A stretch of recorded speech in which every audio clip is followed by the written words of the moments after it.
কি চিন্তা করছিস? ওহি চমকে তাকায়, মুখে কিছু বলে না, মাথা নাড়ল। আরমান রহমান পাশে এসে বসলেন, বললেন, আমার মেয়ে এখন অনেক বড় হয়ে গেছে, নিজের ভাবনাগুলো গোপন রাখে, কিন্তু জানি তো, আমি বুঝতে পারি। ওহি মুখ নামিয়ে ফেলে। বাবা আন্দাজ করে ফেলেছেন বুঝে খানিকটা অস্বস্তি হলো, কিন্তু কি আন্দাজ করেছে বুঝতে পারলো না। আরমান রহমান ধীরে ধীরে বলে ওঠেন, রঙ্গনকে আমি পছন্দ করি, তোর সমস্যা না থাকলে আমারও সমস্যা নেই। ওহি চমকে তাকালো, নিজের কানকে বিশ্বাস করতে পারলো না। তিনি চোখ দিয়ে আবারও ইশারা করলেন। লজ্জায় মাথা নাড়িয়ে ফেললো সে। ইস, বাবু বুঝে ফেললো। ভাবতেও লজ্জা পেল, তার মনে মনে শান্তিও পেল, কিন্তু সঙ্গে সঙ্গে আরেকটা ভাবনাই মাথায় এলো। মা তোকে মোটেও পছন্দ করেন না। আরমান রহমান দীর্ঘশ্বাস ফেললেন। তোমার মা একটু অন্যরকম, বাস্তববাদী মানুষ সে। সব কিছুই একটা মাপে দেখে। রঙ্গনের ভাবভঙ্গি, মুখের খোলামেলা কথা, সব কিছুই ওর অপছন্দ। কিন্তু মা কেন বোঝেন না রঙ্গন এমনই? আবছা গলায় বলে ওহি। আরমান রহমান মাথায় হাত রাখেন। সময় লাগবে মাকে বোঝাতে, কিন্তু যদি তুই নিজে জানিস তোর কি চাই, তাহলে বিষয়টা সহজ হবে। ওহি চোখ বুজে ফেলে। তার মনের ভিতর সেই প্রশ্নগুলো কি সত্যি জানে সে কি চায়? আরমান রহমান চলে গেলেন। সে সঙ্গে সঙ্গে চোখ মেলে চাইল। সে জানে সে কি চায় আর এখন কি করতে হবে তাও জানে। হুট করে লাফিয়ে উঠল। উরু তখনই ঘরে এলো। তাকে আসতে দেখে ওহি তাকে জড়িয়ে ধরলো। উরু কিছু বোঝার আগেই তাকে টুপ টুপ করে দুটো চুমু দিল। রাত 12:30। বিছানায় গা এলিয়ে আছে ওই। জানলার ফাঁক দিয়ে চাঁদের আলো পড়ছে তার চোখে মুখে। 4টা ঘুমের ব্যাঘাত ঘটার জন্য অন্য দিনের মতো আজ আর বিরক্ত হয়ে জানলা লাগিয়ে দিল না। ঘুমোতে ইচ্ছে করছে না। চাঁদের আলো গায়ে মেখে কাউকে নিয়ে ভাবতে ভালো লাগছে। অনেকটা সময় এপাশ ওপাশ ঘুরতে ঘুরতে নিজেকে স্থির করলো। ফোনটা হাতে নিয়ে স্ক্রিনে রঙ্গনের নাম দেখে কিছুক্ষণ চেয়ে রইল। একটু দ্বিধা, একটু সাহস, এই দুইয়ের মাঝখানে দুলতে দুলতে ফোনটা একেবারে কানে দেয় না, আবার একটু থামে, তারপর হুট করে কল করে বসে। ও পাশে রিসিভ হওয়ার পরেও দুজন চুপ, কিছু বলে না কেউ। রঙ্গন মৃদু হাসে। এই সময়ের ওহির কলের মানে অন্য কিছু বুঝে নিতে সময় নিল না, তাকে আরেকটু সময় দিল গুছিয়ে বলার জন্য। ওহি বেশ খানিকটা সময় নিয়ে নিজের মতো সহজ সঞ্চার করে কাপা কাপা গলায় ফিস ফিস করে বলল, আপনি যদি আমাকে এতটাই চান তবে আমার বাড়িতে বিয়ের প্রস্তাব পাঠান। ওপাশ থেকে কোনো শব্দ নেই, কিন্তু রঙ্গনের নিঃশ্বাসের গতি যেন থেমে গেছে। তার কণ্ঠস্বর কাঁপছে। নিজের কানকেই যেন বিশ্বাস করতে পারছে না। চোখ বন্ধ করে আরও একবার কথাটা মনে করার চেষ্টা করলো। অনন্তপর চোখ ফিস ফিস গলায় বলল, বিয়ের প্রস্তাব আমি পাঠাতেই পারি, কিন্তু তুই কবুল করবি তো? ওই থমকায়, একটু থেমে গেল। ওই চোখ বুঝে যেন ভেতরে সব কিছু এক মুহূর্তে দেখে নিল। তারপর ঠোঁটে ধরা পড়ল এক ফালি হাসি, জ্যোৎস্নার মতোই সুন্দর। নিচু গলায় ধীরে ধীরে মুচকি হেসে উত্তর দিল, করব, কবুল। রঙ্গনের মনে একরাশ মুগ্ধতা আর চমৎকার অনুভূতি কড়া নাড়তে থাকে। অন্তরে লুকিয়ে রাখা অনুভূতিগুলো বেরিয়ে আসার প্রাণপণ চেষ্টা চালাচ্ছে। জিভ দিয়ে ঠোঁট ভিজিয়ে নেয়, চোখ বন্ধ করে বলে উঠল, এই রাত, এই চাঁদকে সাক্ষী রেখে এই ঘাটধারা খারাপ আমিটাকে এখন থেকে তোর নামে লিখে দিলাম। আজকে থেকে রঙ্গন তোর, শুধুই তোর। এক ফালি হাসি ফুটে ওঠে ওহির ঠোঁটে। এক হাত দিয়ে মুখ ঢেকে ফেলে। ইস, এভাবে কেউ বলে? আরও একবার এই লোকের প্রেমে পড়ে গেল ওহির অবদ্ধ মনটা। কোনোভাবেই তাকে শাসিয়ে রাখা যায় না, এখন আর রাখতেও চায় না ওহি। গলা খাদে নামিয়ে বলল, আমি অপেক্ষায় থাকবো আপনার। কাল চিনি এখনই আসবো নাকি রে ডাক্তার সাহেবা? ওহি হোক চকিয়ে ওঠে। এই লোকের বিশ্বাস নেই, আবার আসতেও পারে। তাই হ্যাঁ বোধক কিছু বলল না, বলল, না না, একদম না। সুন্দর করে সেজে গুজে বউ নিতে আসবেন। কার বউ? আপনার বউ। নাম? অনাহিতা ওহি। রঙ্গন দুষ্টুমি করছে জেনেও আসছেও তাল মেলালো। এতে দুজনের মধ্যে এক ভালো লাগা কাজ করছিল। হুট করে রঙ্গন একটা গান গেয়ে উঠল, কি নামে ডেকে আমি বলবো তোমাকে, মন্দ করেছে আমাকে ওই দুটি চোখে। কি নামে ডেকে আমি বলবো তোমাকে, মন্দ করেছে আমাকে ওই দুটি চোখে। গানের মধ্য দিয়ে রঙ্গন যেন তার মনের কথা জানতে চাইছে। ওই বুঝতে একটু সময় লাগলো, আর বোঝার পরপরই মনে মনে হাসলো। কলকাতার আগে শুধু ছোট্ট করে বলেছে সে আছে। রাত তখন নির্জনতায় চূড়ায়। জানলার ধারে দাঁড়িয়ে ফোন হাতে নিয়ে কিছুক্ষণ নীরব দাঁড়িয়ে রইল ওহি।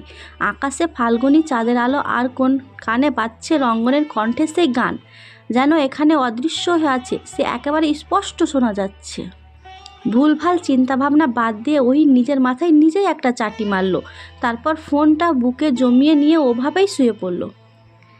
কয়েকদিন পর রঙ্গন অফিসে ঢোকার সময় বারবার ফোনটা চেক করছে, ওহির মেসেজ আসছে কিনা, কল আসছে কিনা, কিন্তু না, প্রতিবারই দেখছে না আসে নাই। নিজের জায়গায় গিয়ে বসলো, কাজে হাত না দিয়ে আবারও ফোন বের করে দেখছিল। হুট করে এক সহকর্মী পাশে এসে বলল, কি ভাই, লাভ কেস নাকি? রঙ্গন বিরক্তি নিয়ে তাকায়। হুট করে হেসে মানুষের সাথে ভাব জমাতে পারে না, আবার আলগা পিরিয়ডও পছন্দ করে না, তাই জোরপূর্বক হেসে বলল, না ভাই, করোনা কেস, একটু হসপিটাল যেতে হবে। ভদ্রলোক থতমত খেয়ে চলে গেলেন, আর কিছু বললেন না। রঙ্গনও আর ফোন বের করলো না, সযত্নে পকেটে পুরে কাজে মনোনিবেশ করলো। অনামিকা নিজের মতো করে রঙ্গনের খোঁজ খবর নিতে গিয়েছিলেন। তার এলাকায় গিয়ে মানুষজনের থেকে তার সম্পর্কে ধারণা জানতে চেয়েছেন। বেশিরভাগ লোকেরাই একই উত্তর দিচ্ছিলেন, ছেলে ঘাটতেরা, একটু বকাটে হলেও ভালো, চরিত্রে কোনো সমস্যা নেই, কোনো মেয়ের দিকে তাকাই না। অনামিকায় মনে মনে ভেঙচি কাটলেন। কোনো মেয়ের দিকে তাকাই না, আর আমার মেয়ের পিছু পিছু ঘোরে। তিনি শুধু মানুষজনের থেকে মতামত শুনছিলেন, কোনো মন্তব্য করছেন না। কিন্তু তার মাথায় আসছে না, বকাটে আবার ভালো কেমনে হয়? এরা কি গাঁজা খায়? কে সাপ্লাই দেয় তাদের? চত্ব সব আজব কথাবার্তা। হাঁটতে হাঁটতে একদম রঙ্গনের বাড়ির পাশে এসে দাঁড়িয়েছে। বাড়ি তো বলা যায় না, গ্যারেজ। রাস্তায় বসে একটা ছেলে বাইকে কিছু একটা করছিল। উনি গিয়ে এবার ওকে ডাকলেন, এই ছেলে, শোনো। বলুন। রঙ্গনকে চিনো? রঙ্গন ফুল? না, বখাটে রঙ্গন। ও হ্যাঁ, চিনি। সে তো অনেক খারাপ মানুষ। অনামিকা উৎফুল্ল হলো, এতক্ষণ মনের মতো কাউকে পেল। ঝটফট ফোন বের করে রেকর্ড অপশন চালু করে নিল। প্রমাণ নিতে হবে না? ছেলেটা সে আবার প্রশ্ন করলো, ঠিক কী কারণে তাকে তুমি খারাপ বললে? আপনার মেয়েকে ভালোবাসার অপরাধী। অনামিকা থতমত খেয়ে তাকালেন। বাইকের নিচে থেকে মাথা তুলে রঙ্গন সোজা হয়ে দাঁড়ালো। তার শাশুড়ি তার সম্পর্কে খোঁজ খবর নিতে তাকেই এসে প্রশ্ন করছে। ফানি না? হ্যাঁ, অনেক ফানি বলেই মনে হলো তার। দাঁত কেলিয়ে বলল, আসসালামু আলাইকুম শাশুড়ি আম্মা, ভালো আছেন?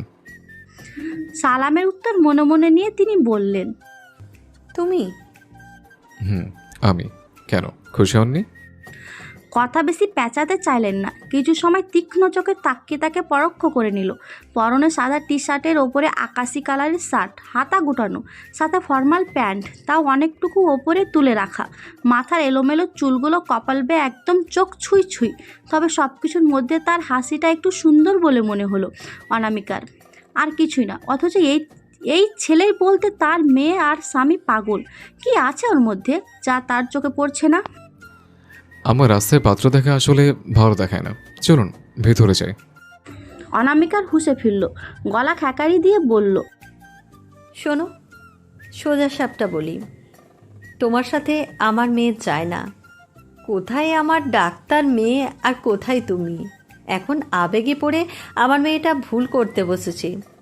কিন্তু শুনে রেখো, পকেটে টাকা না থাকলে ভালোবাসার জানলা দিয়ে পালায়। রঙ্গন ছোট ছোট করে তাকালো। তা দেখে তিনি ভাবলেন হয়তো ইমোশনাল হয়ে যাবে, কিন্তু রঙ্গন তো রঙ্গন। সে মুচকি হেসে বলল, সমস্যা নেই, জানলে আমি তালা মেরে রাখবো। ব্যাস। অনামিকা আর একটা মুহূর্ত দাঁড়ায়নি সেখানে। কথাই না পেরে তৎক্ষণাৎ চলে এসেছিলেন। তাকে কিছু বলে লাভ না হয় আজকে আবার ওহিকে নিয়ে বসেছেন মুখোমুখি। দুজনে চুপ করে চা খাচ্ছেন। তারপর হঠাৎ বললেন, ওর মতো ছেলেকে নিয়ে পথ চলা সহজ না, বাস্তব ভিন্ন। ওহি হেসে বলে, জানি মা, কিন্তু তার মতো করে কাউকে কখনো ভালো লাগেনি। মনের উপর তো আর জোর চলে না। সে চাকরি করছে, আমার জন্য নিজেকে পাল্টানোর চেষ্টা করছে সে। অনামিকা কিছু বলেন না, শুধু দীর্ঘশ্বাস ফেলে বলেন, বাবার মতো তুমিও একগুঁয়ে, যা মনে হয় করো। আমার তোকে আর কিছু বলার নেই। অরু কোন ফাঁকে পেছনে এসে দাঁড়িয়েছে, তাদের কথা শুনছিল, তারা কেউ খেয়াল করেনি। মায়ের এমন কথা শুনে সে হুট করে মুখ ফসকে বলে ফেলল। যাক, আলহামদুলিল্লাহ। অনামিকা রেগে তাকাতে সেই মুখ ধরে দাও পিছু পিছু তিনিও চলে গেলেন। অরুর কাণ্ডে ওই ফিক করে হেসে ফেলল। 2 মাস পর ওই ফোন করলো রঙ্গনকে। সে ধরতে হ্যালো হাই কিছু না বলে সরাসরি বলল, আজ একটু দেখা করতে পারবেন? রঙ্গন মুচকি হাসে বলে, একটু নয়, টেবিলে পুরোটা আসতে পারবো। তারপর কল কেটে দেয়। বিকালে একটা পার্কের এক কোণে বসে তারা। রঙ্গন বলে, কি হয়েছে আমার ওষুধের? ওই সরাসরি চোখে তাকিয়ে বলে, ওষুধেরও অসুখ ধরা পড়েছে। রঙ্গন মিটি মিটি হাসে। ওই আবার বলল, বাবা কাল রাতে বললেন 1 সপ্তাহ পর আমাদের বিয়ে।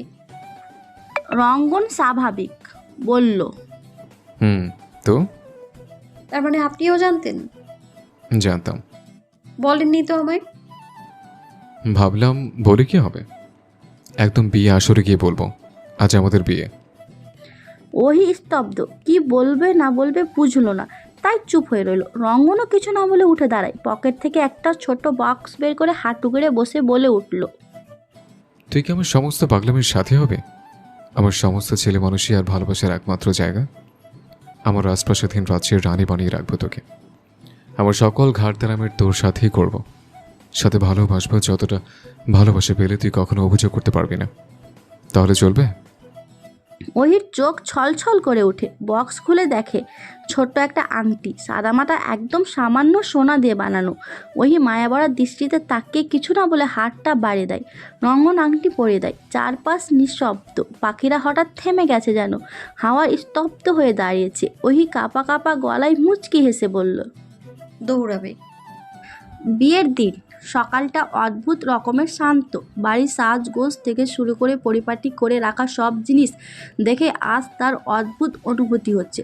সব কিছু তার জন্য সবাই অনেক যত্ন করে সাজিয়েছে। বাতাসের সাথে ভেসে আসছে বিয়ের আমেজ। বাড়িতে অল্প কিছু মানুষজন বলা হয়েছে। বেশি বড় অনুষ্ঠান করে টাকা অপচয় না করে অনাথ বাচ্চাদের খাওয়ালে তাও কাজে লাগবে। তারাও খুশি, সৃষ্টিকর্তাও খুশি। নইলে বিয়েতে যত মানুষ হবে তত সমালোচনা বাড়বে। ওহির বাবার বিচক্ষণতা দেখে বারবার মুগ্ধ হয়। একটু পরে তার আর রঙ্গনের সন্ধিক্ষণ। ওই আয়নায় নিজের প্রতিছবির দিকে তাকিয়ে আছে। আসছে বউ, এই সত্যিটা এখনো ঠিক বিশ্বাস হচ্ছে না। চোখে কাজল, ঠোঁটে হালকা গোলাপি রং, কপালে টিপ আর মাথায় এক ঢালা জুঁই ফুলের গাজরা, পরনে খয়েরি রঙের শাড়ি আর মাথায় একটা লম্বা ঘোমটা। কি যে সুন্দর লাগছে তাকে। পাশে দাঁড়িয়ে অরু চোখ বড় বড় করে তাকিয়ে বলল, আপু, তোমাকে একদম আজকে রাজরানীর মতো লাগছে। তো একটা সমস্যা আছে। কি সমস্যা? রাজরানীর পাশে রাজপুত্রটা ঘরতারা। ওই হেসে গালে চিমটি কেটে বলল, সে ঘাটতারাই তো আমার রাজপুত্র। অরু দাঁত কেলিয়ে হাসলো। ওই আবার নিজেকে দেখতে ব্যস্ত হয়ে পড়লো। সেই ফাঁকে অরু টুক করে 3-4টা ছবি তুলে রঙ্গনের কাছে পাঠিয়ে দিল। রঙ্গন পড়েছে কালচে রঙের শেরওয়ানি, তাছাড়া আর কোনো সাজগোজ নেই। কবির তাকে আয়না দেখতে বলল একবার, সে দেখলো না। আয়না দেখে কি হবে, রূপ কি আবার নতুন করে গজাবে? সে কথা সে কানে তুলল না। কবির আবার বলল, ভাই আপনাকে সেই লাগছে, ভাবি তো দেখেই খুন হয়ে যাবে। রঙ্গন ঘাড় ঘুরিয়ে ভুরু কুচকে তাকালো। এ কথা তাকে বললে মানাতো, ওই সাথে ঠিক মানালো না। তার মনোভাব বুঝে সে আবার বলল, আসলে ভাই সত্যি সুন্দর লাগছে। আপনার চুল কেটে সুন্দর পরিপাটি করায় একদম নায়ক নায়ক লাগছে। নায়ক নাকি খলনায়ক? পুরাই নায়ক। রঙ্গন হাসে। তারা তাকে ভালোবাসে, তাদের চোখে তাকে সুন্দর লাগবে, স্বাভাবিক। তাই আর কিছু বলল না। সেই মুহূর্তে ফোন টুংটাং শব্দ হলো। রঙ্গন পকেট থেকে ফোন বের করে দেখে অরু ছবি পাঠিয়েছে। ভেতরে ঢুকে সিন করতেই শ্বাস আটকে গেল। ঘোর লাগা দৃষ্টিতে তাকিয়ে রইল। পাশে এতক্ষণ চুপচাপ দাঁড়িয়ে পিটার এবার সে বলল, ভাই আপনি একটু শ্বাস টেনে নেন, আটকে মরে তোড়ে যাবেন তো। মরেই গেছে। তাহলে কথা বলছেন কিভাবে? কবির তার মাথায় চাটি মেরে বলল, সালা, সে মারা নয়, এটা প্রেমের মারা। পিটার মাথা চুলকাতে চুলকাতে বলল, ও। রঙ্গন ঠোঁট বাঁকা করে হেসে বলল, চল এখন বের হব। দুজনে বড় বড় করে চেয়ে বলল, কিন্তু বিয়ে তো সন্ধ্যার পরে, এখন তো বিকাল। না, বিয়ে এখন হবে, আর এক্ষুনি কাজে খবর দে। তারপর চলে সে। ওরা শুধু মাথা নাড়ালো। রঙ্গন যখন বলেছে তখন আর কথা বাড়িয়ে লাভ নেই। সে চলে যেতেই পিটার বলল, ভাই কি পাগল হলো রে? হ্যাঁ ভাবি প্রেমে।